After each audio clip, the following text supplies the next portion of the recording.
All right, so hopefully you were able to work this out or at least get a start on it. Let's do it formally, again, as a check that we're getting the state we expect. So some practice with evaluating this formula. So I'm going to start with the definition.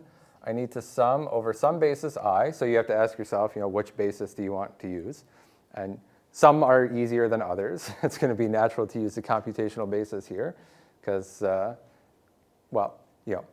that's what the state is expressed in. But in principle, you could use any basis that you'd like. So this is going to be identity on A, tensor some basis vector I on B. And then it's going to be rho A, B itself, and then identity tensor I, basis vector I on subsystem B. So how about we agree to use the computational basis? So I will be the basis 0 and 1. And that'll just, by the orthogonality principles, make this very easy to evaluate. So I'm going to have two terms here, summing over the basis I, and there's two basis vectors. So I'm going to have I tensor 0 as our first basis vector, and then rho A, B, I tensor ket 0. So that's the first term. Plus, now I put in the second basis vector, I tensor bra 1, rho A, B, I tensor ket 1. Does everyone agree?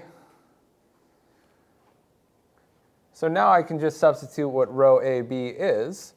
So this will be identity tensor 0. Rho AB is now the state 0 tensor 1. So that's 0 tensor 1. Identity tensor 0. Plus, for the second term, I'll have identity tensor 1.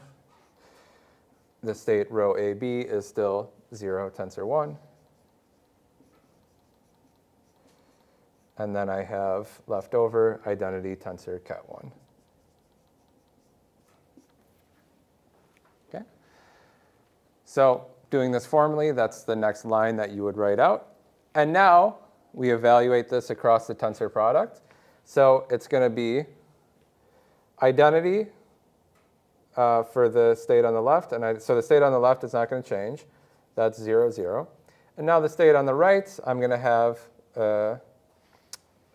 tensor, if you'd like, or just a coefficient now, 0, 1, 1, 0.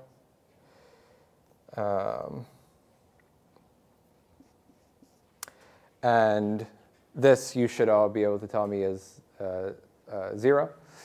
Now for the second term, I'll have identity tensor 1. Let me evaluate this now. So again, identity on the state 0, identity on the state 0. So that's 0, outer product 0. And on the right of the tensor product, I have 1, 1 times 1, 1.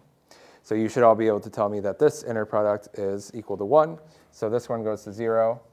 And the entire state is what we expect, 0 tensor 0, as we see here.